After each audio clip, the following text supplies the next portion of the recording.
ꯃꯌꯥꯝꯕꯨ ꯊꯣꯏꯕꯤ ꯀꯩꯁꯥꯝꯅ ꯇꯔꯥꯝꯅ ꯑꯣꯛꯆꯕꯒ ꯂꯣꯏꯅꯅ ꯏꯀꯣꯛꯅꯨꯅ ꯈꯨꯔꯨꯝꯖꯔꯤ꯫ ꯉꯁꯤꯁꯨ ꯃꯍꯧꯁꯥꯒꯨꯝ ꯃꯌꯥꯝꯒꯤꯗꯃꯛꯇ ꯌꯥꯝꯅ ꯅꯨꯡꯉꯥꯏꯔꯕ ꯐꯨꯡꯒꯥ ꯋꯥꯔꯤ ꯑꯃ ꯄꯨꯗꯨꯅ ꯂꯥꯛꯆꯔꯤ꯫ ꯋꯥꯔꯤ ꯑꯁꯤꯕꯨ ꯊꯥꯕꯤꯔꯛꯄꯅ ꯃꯣꯅꯤꯀꯥ ꯋꯥꯍꯦꯡꯕꯝ꯫ ꯍꯧꯖꯤꯛ ꯃꯌꯥꯝꯒꯤ ꯃꯐꯝꯗ ꯋꯥꯔꯤ ꯑꯁꯤ ꯈꯨꯗꯣꯜ ꯇꯝꯖꯔꯤ꯫ ꯃꯌꯥꯝ ꯄꯨꯟꯅ ꯇꯥꯃꯤꯟꯅꯔꯁꯤ꯫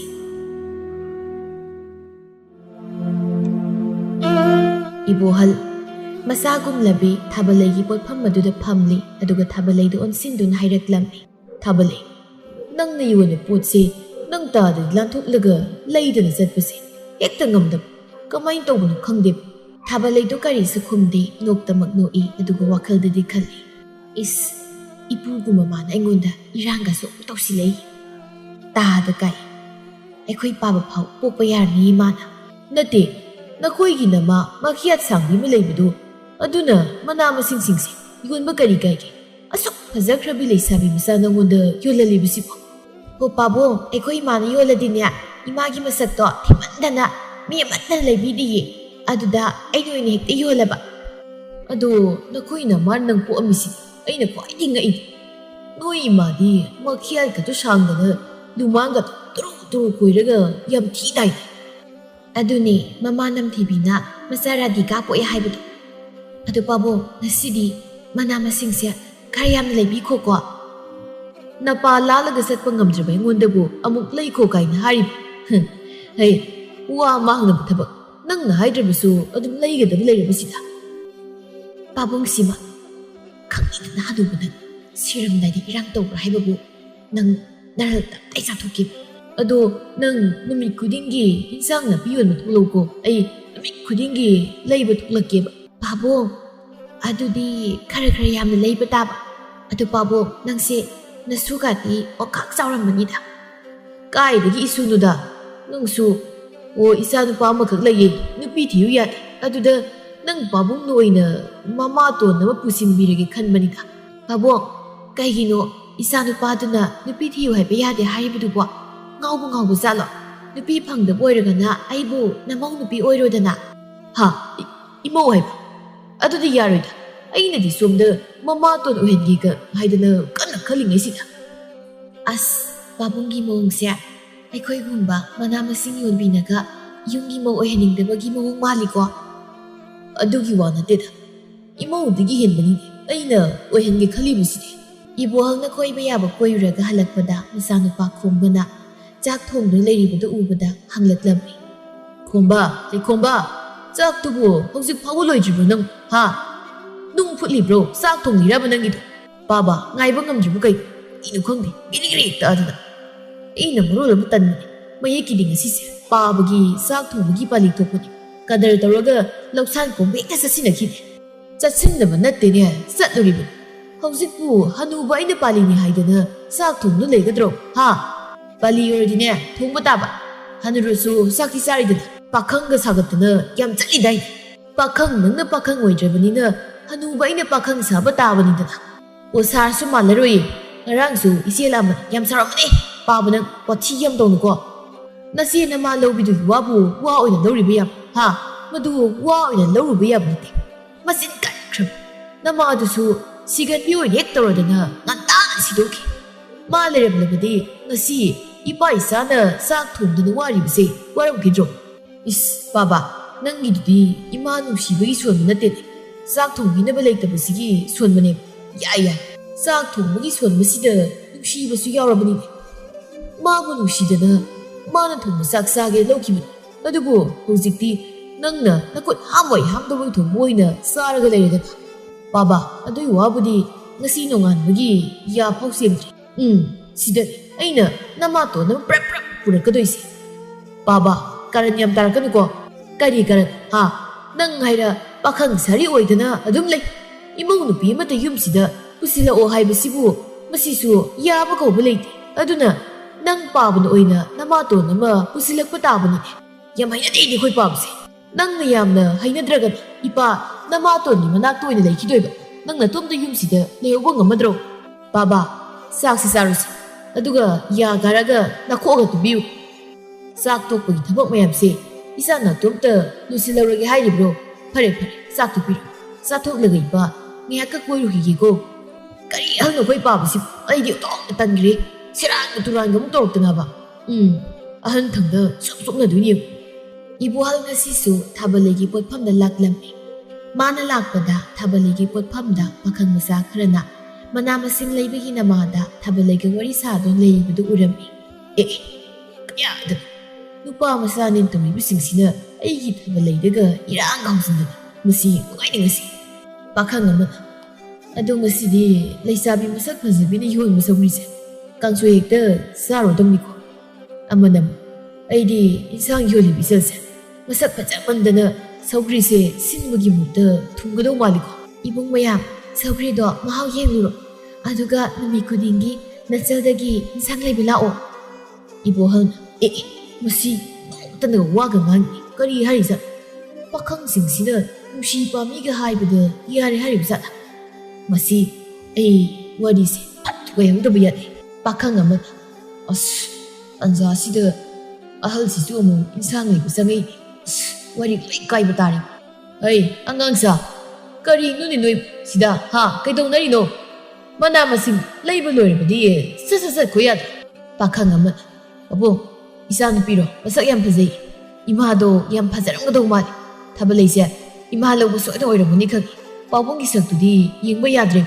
Amanam aikhoi di pabungse insang layba lakpo oiraboi ningoi aduga pabungdi isa nupi senaba lakpo oire. Kaya thakka khangdari masa sinune. Aigi saksibu yengba yadre kaina ngasine funarabadi makoina ngomkini khanbagi phatharabani koi. Pakhang amanam tabale aikhoi chalage ko hayeng lakke. Hoi bungsing hayeng soidana amuk lakpiyu ko. Karino tabale nangna aigi mangda taugi matagum pakhang masa sinsiga mo irang tongdaribudu. Pabo mana masing yonbi aina yolim potse layba lakpa mibu kamaina miraidu. Summine dusu adu tabale ngasidi ai wa amakakta haigina. Amakakta miyam hayu kaino. Laysabi nangna sumaina sum mana masing yondu laybise ai nungaite. Aduna mana masing yonbudo to nang iseldo ay pirage. Pabungga kemta thoknadaba igi selbu pabungdagi kamaina lawdoino.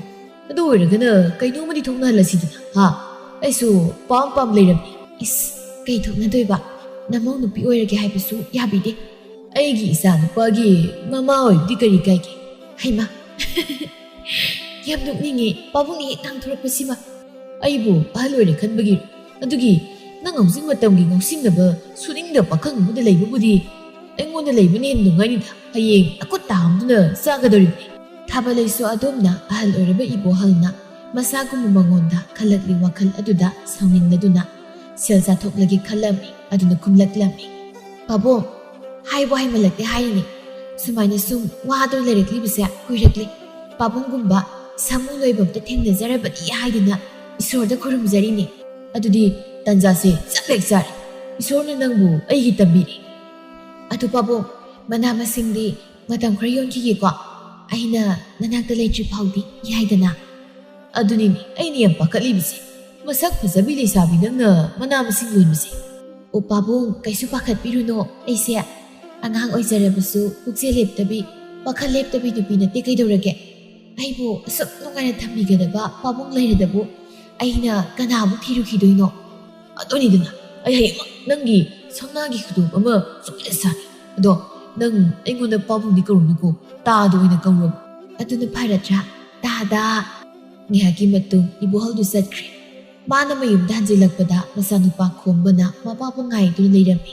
Baba ngasai eksak thokpudi thokibuduna huzta hanjilaisibu kai chatlu. Thabak aribom chatluribanine. Aduda pahe halakpa yada tawribni. Pabagi thabakti ludaba leiroi. Kudingi imungi thabak tawba tandana adum koichi chalaga leirniba. Taningdeko tupa masa hojikpu hanuba ibu imungi thabak tawba matam ha natu thiyudi yade duka. Baba nupibu thiningu matamda hekta thiba yap leibakna sadokda ngaiba aigi nupi phangde. Aduna thabakse khara tawminadradi ai loi sum tawraga leyo hai. Taw taridana napunsido nupa moina poklaga nupi amata koyo phangdaba nangbu hinglubai kari kanadu ha napa hanuba isa pakhang pharab ai phau leisabin yare kari ai naido krishna. Baba ꯀꯩꯅꯣꯁꯨ ꯍꯥꯏꯈꯤꯗꯨ ꯏꯁ ꯍꯅꯨꯊꯪꯁꯤꯗ ꯂꯩꯁꯥꯕꯤꯒ ꯑꯃꯨꯛ ꯀꯣꯏꯔꯣ ꯍꯥꯏꯁꯦ ꯍꯥꯏꯗꯦꯍꯦ ꯁꯣꯏꯕꯅꯤ ꯈꯪꯉꯤ ꯄꯥꯕ ꯅꯪꯅ ꯏꯃꯥ ꯑꯃ ꯊꯤꯅꯤꯡꯂꯤꯕꯗꯣ ꯌꯥꯝ ꯀꯨꯏꯔꯕꯅꯤ ꯑꯩ ꯂꯣꯏ ꯈꯪꯕꯖꯥꯠꯅꯤꯀꯣ ꯑꯩꯅ ꯅꯃꯥ ꯊꯤꯅꯤꯡꯂꯤꯕꯁꯦ ꯑꯇꯩꯒꯤ ꯅꯠꯇꯦꯅꯦ ꯏꯃꯨꯡꯒꯤ ꯊꯕꯛ ꯇꯧꯕꯁꯦ ꯌꯥꯝ ꯋꯥꯔꯦ ꯅꯇꯨ ꯊꯤꯅꯤ ꯈꯪꯗꯕ ꯅꯪꯒ ꯂꯩꯃꯤꯟꯅꯗꯅ ꯑꯗꯨꯅꯅꯤ ꯅꯆꯦꯅꯦ ꯇꯧꯔꯤꯕꯗꯨꯅ ꯋꯥꯉꯥꯡ ꯗꯥꯏꯔꯦꯛ ꯉꯥꯡꯊꯣꯛꯈꯤꯗꯅ ꯑꯩꯁꯤ ꯋꯥꯍꯧꯔꯦ ꯄꯥꯕ ꯑꯣꯏꯗ ꯄꯥꯗꯕ ꯉꯥꯡꯅꯨ ꯏꯃꯨꯡꯒꯤ ꯊꯕꯛ ꯄꯨꯝꯕꯗꯤ ꯑꯩꯅ ꯂꯣꯏ ꯇꯧꯔꯒ ꯄꯥꯕꯅ ꯀꯗꯔ ꯇꯧꯁꯤꯟꯅꯔꯒ ꯅꯣꯡꯉꯥꯟꯕꯗꯒꯤ ꯅꯨꯃꯤꯠ ꯇꯥꯐꯥꯎ ꯆꯠꯇꯅ ꯑꯗꯨꯝ ꯂꯩꯕ ꯅꯠꯇ꯭ꯔꯣ ꯑꯩꯅ ꯆꯠꯂꯤꯕꯗꯣ ꯑꯔꯨꯕ ꯊꯕꯛꯅꯤꯅꯦ ꯅꯃꯥ ꯑꯃ ꯂꯩꯔꯕꯗꯤ ꯑꯩꯁꯨ ꯆꯠꯂꯣꯏꯗꯕ ꯈꯪꯉꯤ ꯄꯥꯕ ꯅꯪꯒꯤꯗꯣ ꯅꯨꯄꯤ ꯊꯤꯕ ꯆꯠꯄ ꯁꯣꯏꯅ ꯑꯣꯏꯔꯝꯃꯤ ꯇꯧꯖꯁꯅꯨꯀꯣ ꯍꯅꯨꯊꯪꯗ ꯅꯈ꯭ꯋꯥꯡ ꯇꯦꯛꯇꯪ ꯇꯣꯛꯆꯅꯤꯀꯣ ꯃꯤꯅ ꯇꯞꯅ ꯐꯨꯗꯠꯂꯒ ꯍꯨꯟꯗꯣꯛꯄꯤꯔꯝꯕꯗꯣ ꯑꯗꯨꯀꯥꯟꯗ ꯑꯩꯗꯤ ꯁꯦꯕꯥꯒ ꯇꯧꯕ ꯉꯝꯃꯣꯏ ꯄꯥꯕ ꯑꯁ ꯇꯥꯅꯤꯡꯉꯤꯗ꯭ꯔꯗ ꯑꯩꯁꯦ ꯍꯅꯨꯖꯔꯕꯁꯨ ꯅꯨꯄꯥꯅꯤꯅꯦ ꯅꯪꯒꯨꯝꯕ ꯅꯨꯄꯤ ꯐꯪꯗꯕ ꯅꯨꯄꯤꯅ ꯌꯥꯕꯤꯗꯕ ꯅꯨꯄꯥ ꯅꯠꯇꯦꯀꯣ ꯅꯨꯄꯤꯅ ꯄꯥꯝꯅꯕ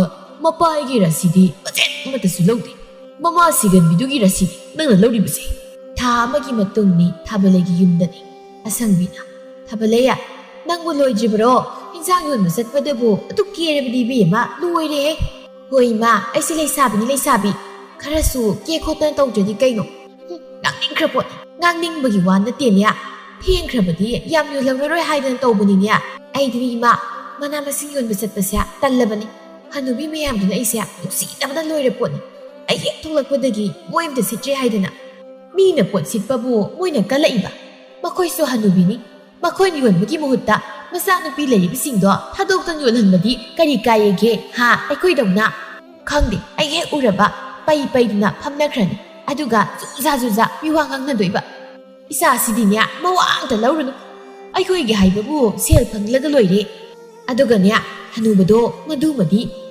ꯅꯪꯅ ꯂꯨꯍꯣꯡꯗ꯭ꯔꯤ ꯐꯥꯎꯅꯦ ꯊꯥꯗꯣꯛꯈꯤꯕ ꯌꯥꯗꯦꯀꯣ ꯍꯣꯏ ꯏꯃꯥ ꯃꯥꯕꯨꯗꯤ ꯑꯩꯅ ꯐꯥꯔꯕꯅꯤ ꯑꯩꯁꯦ ꯏꯃꯥꯒꯤ ꯃꯆꯥꯅꯤ ꯀꯩꯅꯣ ꯑꯗꯨꯒꯨꯝꯕꯒꯤꯗꯤ ꯀꯔꯤꯝꯇ ꯇꯥꯛꯅꯤꯡꯉꯥꯏ ꯂꯩꯕ ꯅꯠꯇꯦ ꯆꯨꯝꯃꯤ ꯆꯨꯝꯃꯤ ꯅꯍꯥꯟꯁꯨ ꯁꯅꯥꯒꯤ ꯈꯨꯗꯣꯞ ꯑꯃꯒ ꯑꯃꯨꯛ ꯄꯤꯔꯛꯏꯗꯅ ꯑꯅꯤꯗꯤ ꯁꯨꯔꯝꯃꯅꯤ ꯃꯥꯅ ꯅꯪꯒꯤ ꯄꯤꯔꯛꯂꯤꯕꯁꯦ ꯅꯪꯒꯤꯅꯦ ꯂꯨꯍꯣꯡꯕꯒꯤ ꯑꯎꯟꯄꯣꯠꯀꯨꯝꯕ ꯃꯉꯣꯟꯗꯒꯤ ꯂꯣꯏꯅ ꯂꯧꯒꯗꯧꯅꯤ ꯂꯧ ꯇꯥꯕꯅꯤ ꯀꯩꯅꯣ ꯍꯅꯨꯊꯪꯅ ꯏꯔꯥꯡ ꯇꯧꯖꯔꯗꯤ ꯏꯁ ꯃꯥꯒꯤ ꯃꯆꯥꯅꯨꯄꯥꯅ ꯐꯥꯎ ꯑꯩꯉꯣꯟꯗꯒꯤ ꯍꯜꯂꯝꯅꯤ ꯑꯗꯨꯒ ꯑꯩꯒꯁꯦ ꯃꯥꯒꯤ ꯃꯆꯥ ꯍꯅꯨꯕꯗꯨꯒꯤ ꯃꯃꯥ ꯑꯣꯏꯌꯨ ꯀꯥꯏꯅ ꯅꯣꯛꯄꯨ ꯅꯣꯛꯅꯤꯡꯉꯦ ꯑꯩꯗꯤ ꯑꯗꯨꯅꯤ ꯏꯆꯥꯁꯤꯗꯤ ꯂꯩꯁꯥꯔꯤꯉꯩ ꯏꯄꯥꯟ ꯐꯔꯤꯉꯩꯗꯅꯦ ꯃꯇꯝ ꯂꯩꯔꯤꯉꯩꯁꯤꯗ ꯆꯥꯊꯣꯛꯄ ꯌꯥꯕ ꯊꯛꯇꯣꯛꯄ ꯌꯥꯕ ꯇꯧꯍꯧꯒꯗꯕꯅꯤ ꯍꯌꯦꯡ ꯍꯟꯅꯨꯕ ꯃꯇꯝꯗ ꯆꯥꯕ ꯌꯥꯕ ꯅꯠꯇꯤꯌꯦ ꯏꯃꯥ ꯍꯣꯏ ꯍꯧꯖꯤꯛ ꯌꯨꯝꯗꯒꯤ ꯃꯄꯥꯟ ꯊꯣꯛꯇ꯭ꯔꯤꯕꯁꯤ ꯑꯗꯣ ꯏꯃꯥ ꯑꯩꯁꯦ 이삭ꯇꯤ ꯐꯖꯕ꯭ꯔꯥ ꯑꯁ ꯄꯣꯠ ꯂꯩꯕ ꯂꯥꯛꯄ ꯄꯥꯈꯪ ꯃꯆꯥꯁꯤꯡꯁꯤꯅ ꯇꯣꯏꯕ ꯑꯩ ꯎꯕꯗ ꯍꯟꯅꯤꯒ ꯑꯝꯇ ꯈꯪꯕ ꯅꯠꯇꯦ ꯐꯖꯩ ꯏꯆꯥꯗꯤ ꯌꯥꯝ ꯐꯖꯩ ꯃꯃꯥ ꯑꯩ ꯂꯧꯗꯅ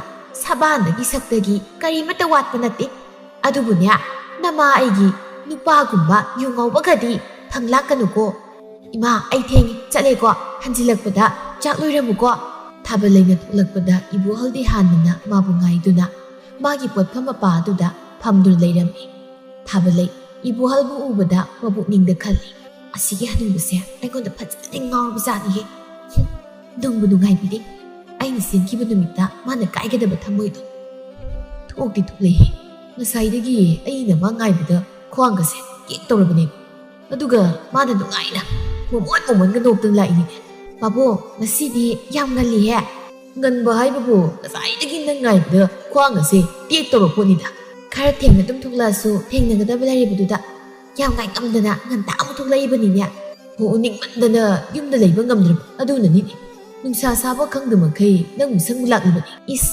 ꯍꯟꯅꯊꯪꯅ ꯄꯥꯕꯣ ꯅꯪ ꯍꯦꯛ ꯉꯥꯡꯊꯣꯔꯛꯄꯁꯤꯃ ꯑꯩꯕꯨ ꯌꯥꯝ ꯍꯟꯅꯨꯔꯕ꯭ꯔꯅꯦ ꯅꯪꯅ ꯍꯟꯅꯨꯕꯒꯤ ꯋꯥꯅꯤꯗ ꯋꯥꯈꯜꯒꯗꯤ ꯍꯩ ꯆꯍꯤ 10 ꯁꯨꯕꯗ ꯉꯥꯏꯔꯤꯕ ꯏꯟꯈꯠꯂꯛꯄ ꯄꯥꯈꯪ ꯃꯆꯥꯒ ꯃꯥꯟꯅꯔꯤ ꯄꯣꯠꯅꯤꯅꯦ ꯑꯗꯨ ꯄꯥꯕꯣ ꯉꯁꯤꯗꯤ ꯁꯦꯜ ꯈꯔ ꯄꯤꯔꯝꯗꯕ ꯌꯥꯗꯦꯀꯣ ꯑꯩ ꯑꯁꯤꯟꯕ ꯈꯔ ꯂꯩꯔꯦꯕ ꯊꯨꯅ ꯑꯃꯨꯛ ꯁꯤꯡꯕꯤꯔꯛꯀꯦ ꯏꯁ ꯑꯩꯉꯣꯟꯗꯒꯤ ꯅꯪꯅ ꯂꯧꯕ ꯁꯦꯜꯕꯨ ꯑꯃꯨꯛ ꯁꯤꯡꯂꯛꯀꯗꯧꯔꯤꯕ ꯆꯠꯂꯍꯦ ꯑꯩꯕꯨ ꯃꯤꯇꯣꯞ ꯇꯧꯅ ꯅꯪꯒꯤ ꯑꯗꯨꯒꯤ ꯋꯥꯉꯥꯡꯗꯨꯗꯅꯤ ꯑꯩꯅ ꯍꯦꯛ ꯁꯥꯎꯅꯤꯡꯂꯤꯕꯁꯦ ꯁꯨꯝ ꯂꯧꯗꯅ ꯂꯩꯕꯗꯨꯗ ꯏꯀꯥꯏꯗꯅ ꯍꯥꯏꯕꯅꯦꯕ ꯄꯥꯕꯣ ꯅꯪ ꯑꯩꯉꯣꯟꯗꯒꯤ ꯂꯧꯗ꯭ꯔꯗꯤ ꯀꯅꯥꯗꯒꯤ ꯂꯧꯒꯦ ꯍꯥꯏꯔꯤꯕꯅꯣ ꯑꯗꯨꯕꯨꯗꯤ ꯆꯨꯝꯕ ꯑꯗꯨꯗ ꯁꯨꯝ ꯑꯗꯣ ꯊꯥꯕꯂꯩ ꯅꯪ ꯑꯩꯒꯤ ꯅꯥꯛꯇ ꯀꯔꯝ ꯀꯥꯟꯗ ꯂꯥꯛꯀꯦ ꯍꯥꯏꯕꯅꯣꯕ ꯏꯀꯨꯏ ꯀꯨꯏꯗꯅ ꯂꯥꯛꯀꯦ ꯈꯜꯂꯕꯅꯤ ꯑꯗꯨꯗꯅꯦ ꯄꯥꯕꯅ ꯃꯊꯣꯡ ꯆꯥꯗꯕꯅꯤ ꯏꯃꯥꯅ ꯋꯥꯕꯁꯤ ꯎꯕꯗ ꯐꯔꯦꯛ ꯍꯨꯟꯗꯣꯛꯂꯝꯂꯒ ꯂꯥꯛꯄꯗꯣ ꯉꯝꯗ꯭ꯔꯕ ꯏꯁ ꯑꯗꯨꯒꯤ ꯋꯥꯕꯨ ꯑꯩ ꯂꯩꯔꯤꯁꯤꯗꯤ ꯑꯩꯅ ꯂꯣꯏꯅ ꯌꯦꯡꯂꯒ ꯂꯣꯏꯔꯦꯗꯅ ꯅꯈꯣꯏꯗ ꯂꯩꯁꯦ ꯍꯥꯏꯔꯁꯨ ꯑꯩꯗꯤ ꯑꯗꯨꯝ ꯌꯥꯔꯕꯅꯤꯀꯣ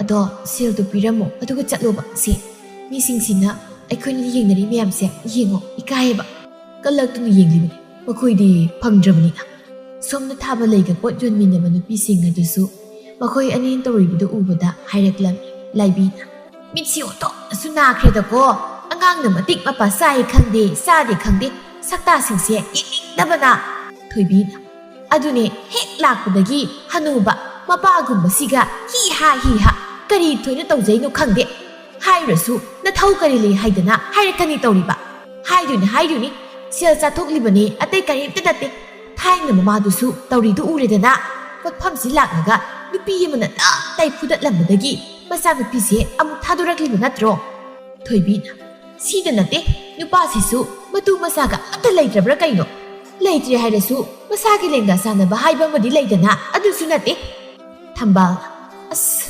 ꯃꯇꯨ ꯃꯆꯥꯒ ꯀꯩꯒꯤ ꯂꯩꯇꯅꯤꯒꯦ ꯑꯣ ꯂꯥꯡꯗ ꯊꯨꯔꯤꯕ ꯍꯥꯏꯕꯗꯨꯅꯦ ꯑꯄꯪꯕ ꯊꯨꯅꯕ ꯊꯥꯛꯄ ꯂꯥꯡꯗ ꯄꯪꯈ꯭ꯔꯕ ꯍꯅꯨꯕꯁꯦ ꯊꯨꯔꯝꯗꯣꯏꯅꯤ ꯂꯥꯏꯕꯤꯅ ꯃꯇꯨꯔ ꯃꯆꯥꯔꯝꯇ ꯂꯥꯛꯂꯒ ꯃꯁꯝ ꯑꯁꯦ ꯈꯨꯗꯥꯡ ꯌꯦꯠꯂꯒ ꯍꯥꯏꯒꯠꯂꯕꯗꯤ ꯀꯜꯂꯛꯇꯤ ꯄꯦꯟꯈ꯭ꯔꯅꯤꯗ ꯑꯗꯨꯅꯦ ꯃꯥꯅ ꯍꯦꯛ ꯄꯣꯠꯐꯝ ꯐꯝꯂꯛꯄꯗꯒꯤ ꯑꯩꯈꯣꯏꯒꯤ ꯄꯣꯠꯁꯤꯁꯨ ꯀꯌꯥꯝꯗꯤ ꯍꯜꯂꯦ ꯑꯃꯠꯇ ꯁꯤꯠꯇꯕꯒ ꯆꯞ ꯃꯥꯟꯅꯔꯕꯅꯤ ꯂꯩꯁꯥꯕꯤ ꯃꯥꯅ ꯄꯣꯠꯐꯝ ꯐꯝꯃꯒ ꯊꯣꯛꯂꯛꯇꯅ ꯃꯅꯥ ꯃꯁꯤꯡ ꯌꯣꯜꯂꯤꯕ꯭ꯔꯥ ꯃꯃꯥ ꯌꯣꯜꯂꯤꯕ꯭ꯔꯥ ꯃꯦꯟ ꯃꯥꯟ ꯍꯦꯛ ꯇꯥꯗꯈꯩ ꯊꯝꯕꯥꯜꯅ ꯃꯃꯥꯒꯤ ꯃꯆꯥꯅꯤꯗꯅ ꯑꯗꯨꯕꯨꯗꯤ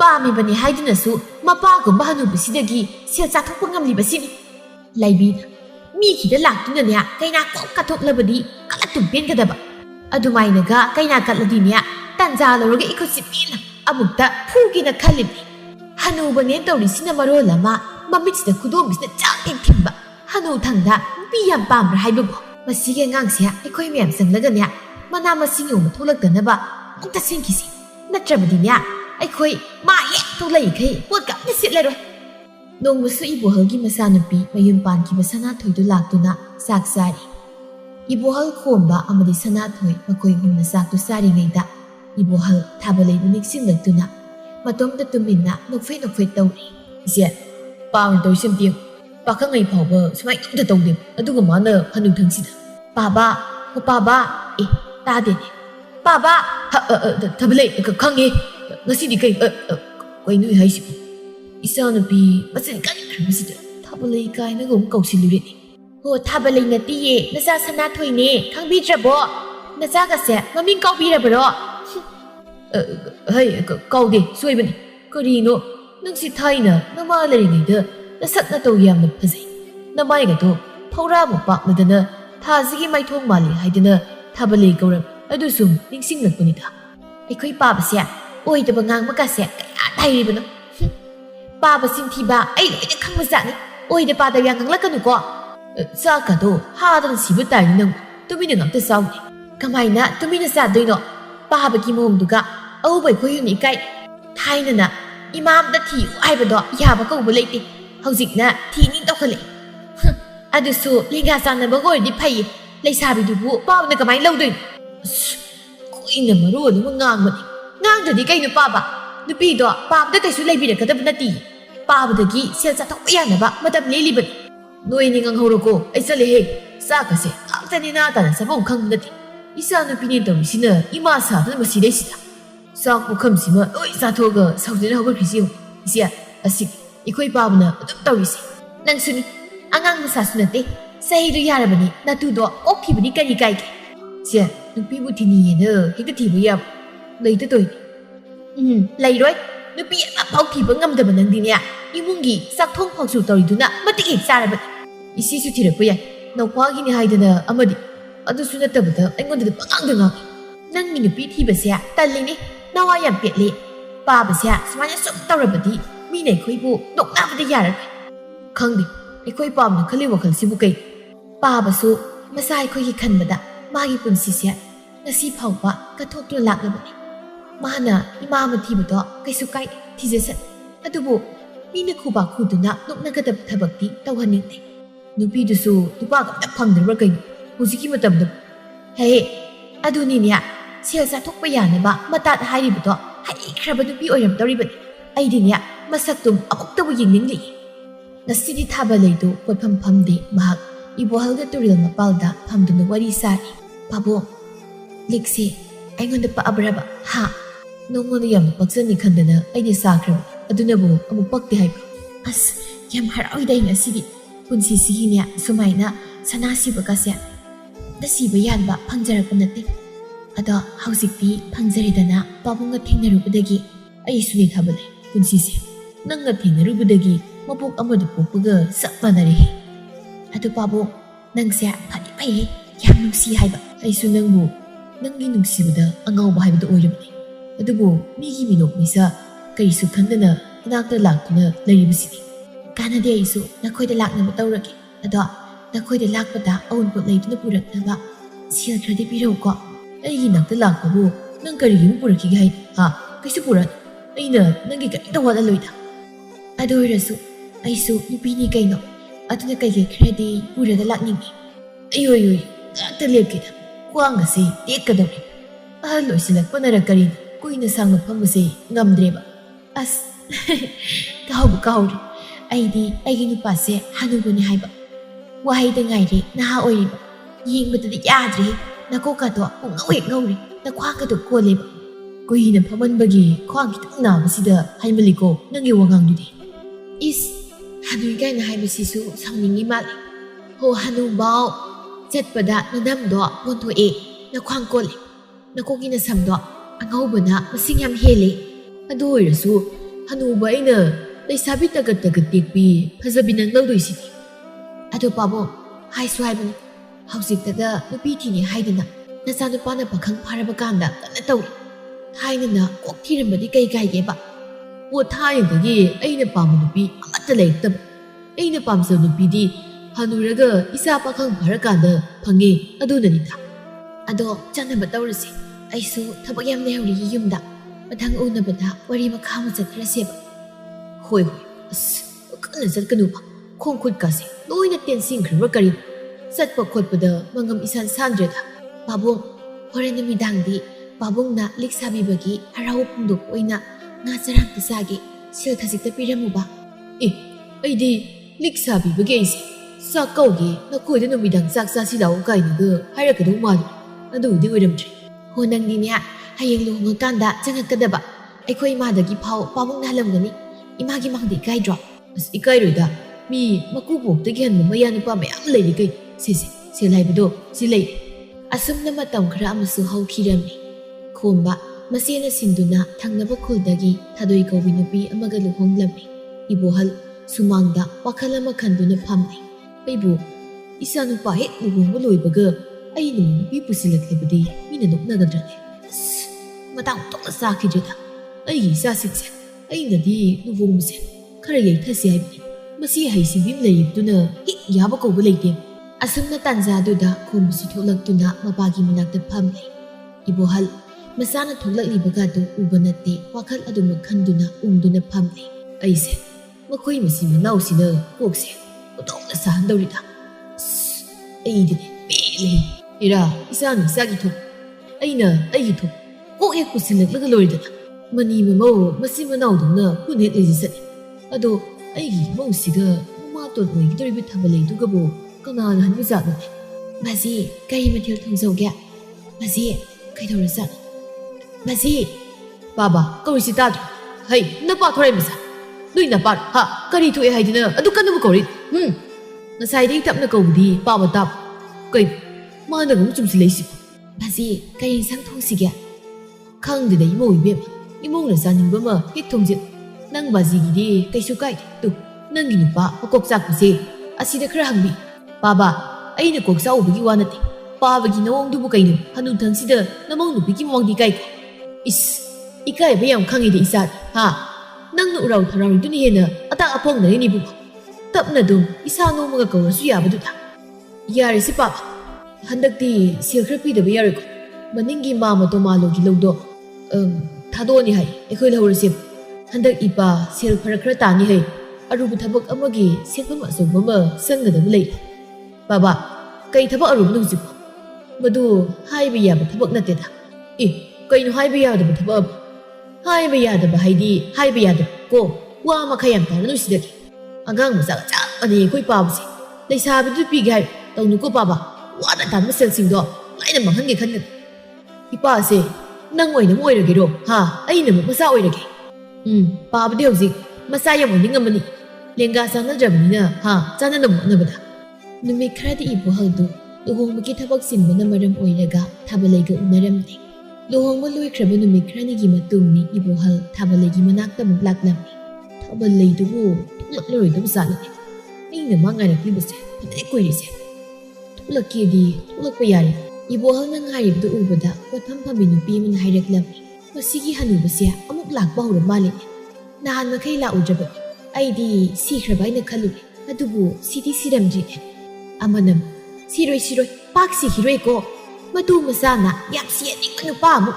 ꯀꯨꯏꯅ ꯄꯨꯟꯁꯤꯕ ꯂꯩꯇꯕꯅꯤ ꯇꯧꯖ ꯁꯥꯏꯁꯦ ꯍꯅꯨꯊꯪꯁꯤꯗ ꯑꯗꯨꯕꯨ ꯃꯋꯥꯅꯤ ꯃꯄꯥꯅꯤ ꯍꯥꯏꯗꯅ ꯀꯅꯥꯅ ꯃꯇꯨ ꯃꯆꯥ ꯅꯨꯡꯁꯤꯗꯣꯏꯅꯣ ꯁꯤꯕꯣ ꯑꯃꯅ ꯉꯥꯏꯍꯥꯛ ꯂꯩꯔꯗꯤ ꯂꯩꯁꯥꯕꯤ ꯏꯀꯥꯏ ꯈꯪꯗꯕꯤ ꯅꯨꯄꯥ ꯐꯥꯕꯤ ꯍꯩꯕꯤꯗꯣ ꯑꯃꯨꯛ ꯊꯣꯛꯂꯛ ꯌꯦꯡꯅꯤꯡꯗꯕꯅ ꯀꯦꯊꯔꯗꯅ ꯃꯁꯤꯗ ꯄꯣꯠ ꯌꯣꯟꯕ ꯊꯣꯛꯂꯛꯄꯁꯤꯕꯨ ꯂꯨꯍꯣꯡꯕ ꯆꯠꯄꯗꯧꯅ ꯍꯦꯠ ꯀꯦꯔꯛꯀꯅꯤꯅꯦ ꯑꯣ ꯑꯗꯨꯃꯥꯏꯅ ꯀꯦꯊꯔꯒ ꯅꯨꯄꯥꯗꯣ ꯐꯥꯗ꯭ꯔꯗꯤ ꯀꯗꯥꯏꯗꯒꯤ ꯁꯦꯜ ꯐꯪꯒꯅꯤꯒꯦ ꯑꯗꯨꯅ ꯀꯦꯔꯤꯕꯅꯤ ꯅꯨꯄꯥ ꯐꯥꯕ ꯍꯩꯇꯕ ꯑꯩꯈꯣꯏ ꯇꯨꯃꯤꯟꯅ ꯂꯩꯔꯁꯤꯀꯣ ꯅꯨꯄꯤ ꯑꯃꯅ ꯏꯆꯦꯅ ꯍꯥꯏꯔꯤꯕꯁꯤꯅ ꯆꯨꯝꯗꯣꯏꯅꯦ ꯑꯩꯈꯣꯏꯅ ꯅꯨꯄꯥ ꯐꯥꯕ ꯍꯩꯇꯕꯒꯤ ꯋꯥꯖꯕꯅꯤꯀꯣ ꯉꯥꯏꯍꯥꯛꯀꯤ ꯃꯇꯨꯡꯗꯤ ꯊꯥꯕꯂꯩꯁꯨ ꯊꯣꯛꯂꯛꯂꯝꯃꯤ ꯊꯥꯕꯂꯩ ꯏꯕꯣꯍꯜ ꯎꯕꯗ ꯅꯣꯛꯐꯦꯠ ꯇꯧꯔꯛꯂꯝꯃꯤ ꯊꯥꯕꯂꯩ ꯑꯩꯗꯤ ꯅꯪ ꯊꯣꯛꯂꯛꯂꯔꯣꯏꯗ꯭ꯔꯥ ꯍꯥꯏꯗꯅ ꯄꯥꯈꯠꯂꯨꯔꯕꯅꯤ ꯄꯥꯕꯨꯡ ꯁꯨꯔꯒ ꯆꯥꯕ ꯑꯩꯈꯣꯏꯅꯕꯨ ꯊꯕꯛ ꯀꯃꯥꯏ ꯂꯦꯞꯇꯣꯏꯅꯣ ꯑꯗꯨꯝ ꯊꯣꯛꯂꯛꯀꯅꯤ ꯁꯤ ꯂꯦꯞꯄꯗꯤ ꯑꯩꯈꯣꯏ ꯆꯔꯥ ꯑꯗꯨꯝ ꯍꯦꯟꯕ ꯇꯥꯕꯅꯤ ꯈꯪꯗꯦ ꯂꯥꯏꯔꯕ ꯃꯄꯣꯛꯁꯦ ꯌꯥꯝꯅ ꯇꯣꯜꯂꯤ ꯍꯥꯏꯕꯗꯨꯅꯤ ꯀꯨꯏꯔꯔꯣꯏꯗ ꯀꯩꯁꯨꯝ ꯈꯜꯂꯨꯔꯣ ꯁꯤꯗꯒꯤꯗꯤ ꯅꯪꯕꯨ ꯑꯩꯅ ꯅꯨꯡꯉꯥꯏꯅ ꯊꯝꯕꯤꯔꯗꯧꯅꯤ ꯅꯃꯧ ꯅꯨꯄꯤꯁꯨ ꯂꯥꯛꯂꯕꯅꯤꯅ ꯅꯈꯨꯠꯇ ꯍꯥꯝꯗꯨꯅ ꯄꯤꯖꯔꯗꯕꯅꯤꯅꯦ ꯏꯁ ꯑꯗꯣ ꯅꯈꯣꯏ ꯃꯧꯗꯨꯕꯨ ꯃꯁꯛ ꯃꯇꯧ ꯈꯗꯤ ꯀꯝꯗꯧꯒꯦ ꯃꯁꯛꯄꯨꯗꯤ ꯑꯗꯨꯝ ꯐꯖꯩꯗ ꯑꯗꯣ ꯆꯍꯤꯗꯤ ꯅꯉꯣꯟꯗꯒꯤ ꯃꯥꯅ ꯈꯔꯕꯨ ꯍꯜꯂꯝꯒꯗꯧ ꯃꯥꯜꯂꯤꯅꯦ ꯅꯨꯡꯉꯥꯏꯔꯣꯏꯗꯧꯔꯤꯗ ꯑꯩꯁꯦ ꯅꯨꯄꯥ ꯍꯅꯨꯕ ꯑꯃꯗ ꯂꯩꯗꯧꯔꯕꯅꯤꯅ ꯂꯩꯁꯥꯔꯤꯉꯩꯗꯒꯤ ꯏꯆꯥ ꯏꯃꯧꯁꯨ ꯐꯪꯉꯕꯅꯤꯅꯦ ꯌꯥꯝꯅꯕꯨ ꯅꯣꯛꯅꯤꯡꯉꯤ ꯐꯠꯇ꯭ꯔꯣ ꯑꯗꯨꯅ ꯅꯨꯡꯉꯥꯏ ꯂꯩꯅꯕ ꯉꯟꯇꯥꯅ ꯅꯆꯥ ꯅꯃꯧꯒꯤ ꯁꯦꯕꯥ ꯐꯪꯗꯧꯔꯕꯅꯤꯅꯦ ꯑꯗꯨ ꯄꯥꯕꯨꯡ ꯑꯩꯈꯣꯏꯅꯤ ꯀꯨꯏꯅꯁꯨ ꯎꯅꯔꯨꯗ꯭ꯔꯤ ꯑꯗꯣ ꯅꯍꯥꯟꯃꯨꯛ ꯑꯩꯅ ꯁꯦꯜ ꯍꯥꯏꯈꯤꯕꯗꯨꯕꯨ ꯄꯨꯕꯤꯔꯛꯇ꯭ꯔꯤꯕ꯭ꯔꯣ ꯑꯣ ꯄꯨꯖꯔꯛꯑꯦ ꯁꯅꯥ ꯏꯕꯦꯝꯃ ꯅꯪꯅ ꯍꯥꯏꯔꯒꯕꯨ ꯑꯩꯅ ꯀꯃꯥꯏꯅ ꯄꯨꯔꯣꯏꯗꯣꯏꯅꯣ 2,000 ꯄꯨꯔꯛꯂꯕꯅꯤ ꯑꯗꯨ ꯂꯩꯔꯕꯗꯤ ꯂꯣꯏꯅꯃꯛ ꯀꯣꯟꯅꯔꯗꯣꯏ ꯅꯠꯇ꯭ꯔꯣ ꯏꯆꯥ ꯅꯨꯄꯥꯅ ꯂꯧ ꯂꯩꯁꯦꯟ ꯍꯥꯏꯕ ꯁꯦꯜꯅꯤ ꯑꯩꯅ ꯄꯤꯔꯝꯗꯈꯩ ꯅꯉꯣꯟꯗ ꯄꯤꯔꯒꯦꯅ ꯄꯨꯔꯛꯂꯤꯕꯅꯤꯅꯦ ꯑꯁ ꯌꯥꯝꯃꯦ ꯑꯗꯨꯗꯤ ꯑꯗꯨꯛ ꯌꯥꯝꯕ ꯁꯦꯜꯁꯤꯗꯤ ꯑꯩꯗꯤ ꯏꯃꯥꯅ ꯄꯣꯛꯄꯗꯒꯤ ꯑꯃꯨꯛꯇ ꯐꯥꯎꯕ ꯎꯖꯗ꯭ꯔꯤ ꯑꯗꯣ ꯃꯊꯪ ꯎꯅꯕꯗꯗꯤ ꯅꯪꯁꯨ ꯑꯩꯒ ꯄꯨꯟꯅ ꯆꯠꯈ꯭ꯔꯗꯧꯅꯤꯀꯣ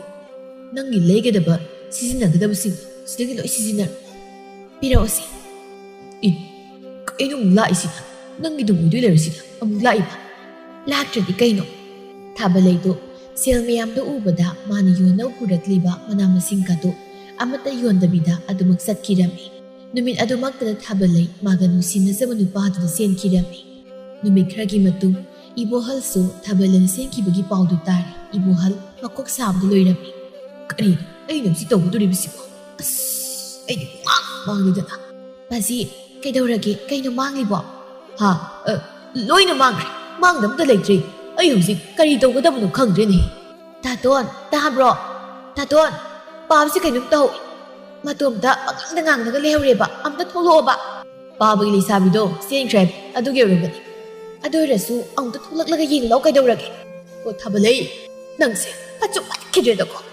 ꯑꯩꯒꯤ ꯊꯃꯣꯏꯁꯦ ꯌꯥꯝ ꯊꯤꯅ ꯊꯨꯒꯥꯏꯔꯝꯃꯦ ꯑꯣ ꯊꯥꯕꯂꯩ ꯑꯩꯕꯨ ꯀꯃꯥꯏꯅ ꯍꯤꯡꯍꯧꯗꯣꯏꯅꯣꯕ ꯍꯧꯖꯤꯛꯐꯥꯎ ꯄꯥꯕ ꯅꯪꯕꯨ ꯊꯥꯏꯅ ꯑꯩꯈꯣꯏ ꯏꯃꯥ ꯁꯤꯕꯗꯗꯤ ꯑꯗꯨꯃꯥꯏꯅ ꯀꯞꯈꯤꯕ ꯑꯩꯗꯤ ꯀꯞꯄꯝꯗꯧ ꯃꯥꯟꯗꯦꯗ ꯅꯃꯥ ꯁꯤꯕꯗꯗꯤ ꯁꯦꯜꯁꯨ ꯑꯃꯠꯇ ꯄꯨꯈꯤꯗꯅ ꯀꯔꯝꯍꯥꯏꯅ ꯀꯞꯇꯣꯏꯅꯣ ꯑꯃꯗꯨꯗꯤ ꯁꯦꯜ ꯇꯞꯇꯩ ꯄꯨꯔꯒ ꯆꯠꯈ꯭ꯔꯒ ꯕꯥꯕꯥ ꯂꯩꯁꯥꯕꯤꯗꯨꯅ ꯄꯥꯕꯗꯒꯤ ꯁꯦꯜ ꯄꯨꯈ꯭ꯔꯕ ꯍꯥꯏꯁꯤꯕꯣ ꯀꯌꯥ ꯄꯨꯈ꯭ꯔꯒꯦꯕ ꯄꯨꯈ꯭ꯔꯦ ꯐꯖꯅ ꯄꯨꯈ꯭ꯔꯦ ꯊꯥꯕꯂꯩ ꯅꯪ ꯐꯠꯇꯤ ꯐꯠꯇꯦꯀꯣ ꯅꯪ ꯄꯥꯕ ꯇꯥꯅꯤꯡꯗꯦꯀꯣ ꯃꯤ ꯇꯥꯔꯒ ꯏꯀꯥꯏ ꯇꯧꯅꯨ ꯄꯥꯕ ꯏꯀꯥꯏꯗ꯭ꯔꯁꯨ ꯑꯩꯈꯣꯏ ꯏꯀꯥꯏ ꯇꯥꯅ ꯏꯆꯦꯅ ꯑꯗꯨꯝ ꯍꯥꯏꯕ ꯅꯠꯇ꯭ꯔꯣ ꯑꯣꯏꯔꯣꯏ ꯁꯦꯜ ꯂꯧꯊꯣꯛꯄ ꯌꯥꯅꯕ ꯇꯧꯔꯤꯅꯤꯅꯦ ꯍꯅꯨꯊꯪꯗ ꯄꯪꯖꯔꯗꯤ ꯃꯥꯡꯖꯕ ꯇꯥꯕ ꯅꯪ ꯑꯣꯏꯔꯕꯁꯨ ꯑꯗꯨꯝ ꯊꯥꯖꯅꯤꯅꯦ ꯃꯥꯒꯤ ꯃꯑꯣꯡ ꯃꯇꯧꯗꯣ ꯅꯪ ꯀꯔꯤ ꯈꯪꯅ ꯉꯥꯡꯉꯤꯅꯣ ꯀꯩꯒꯤ ꯈꯪꯉꯣꯏꯗꯣꯏꯅꯣ ꯑꯁꯨꯛ ꯑꯍꯜ ꯑꯣꯏꯔꯕ ꯄꯥꯕꯒꯨꯝꯕ ꯑꯃꯗ ꯂꯩꯁꯥꯕꯤ ꯃꯥꯅ ꯌꯥꯔꯛꯄ ꯍꯥꯏꯁꯦ ꯇꯔꯥꯏꯗꯤ ꯅꯠꯇ꯭ꯔꯕꯅꯤ ꯄꯥꯕꯅ ꯄꯪꯖꯕꯒꯤ ꯃꯥꯡꯖꯕꯅꯤ ꯃꯈꯣꯏ ꯇꯥꯇꯣꯟ ꯇꯣꯛꯄꯤꯔꯣ ꯌꯥꯔꯤꯁꯦ ꯄꯥꯕꯁꯨ ꯈꯪꯗꯗꯅ ꯇꯧꯔꯨꯕꯅꯤ ꯍꯥꯏꯔꯤꯕꯁꯤꯗꯤ ꯄꯥꯕꯅ ꯇꯧꯕ ꯊꯕꯛꯇ ꯑꯩꯈꯣꯏꯅ ꯌꯦꯠꯇꯦ ꯑꯗꯨꯕꯨ ꯆꯥꯅꯕ ꯌꯥꯕ ꯌꯥꯗꯕ ꯍꯥꯏꯕꯗꯤ ꯂꯩꯕꯅꯤ ꯃꯗꯨꯁꯨ ꯈꯪꯕ ꯍꯩꯖꯕꯅꯤ ꯇꯣꯛꯑꯦ Ipa, nupiga adat piraroi. Isa imugi sebada pinthok ni hinjarage. Masi pumbase nangna thokan mangangta yam phatta masanina. Kaino pam aina kaidawri harisi. Nangna matang matam sana natu thiyu yadabudagi thoklib natro ha. Adugasu ingonda tainaduna thajallakani. Thamoina thamoi kairingai sida. Tabalai nang hemaliko nang napunsido nungai tingamoi nang nungai bayar. Asumna namit asidagi ibohalsu hanagum wakal taduna masa mamau konduna ingna sikna nungai na laikhirami.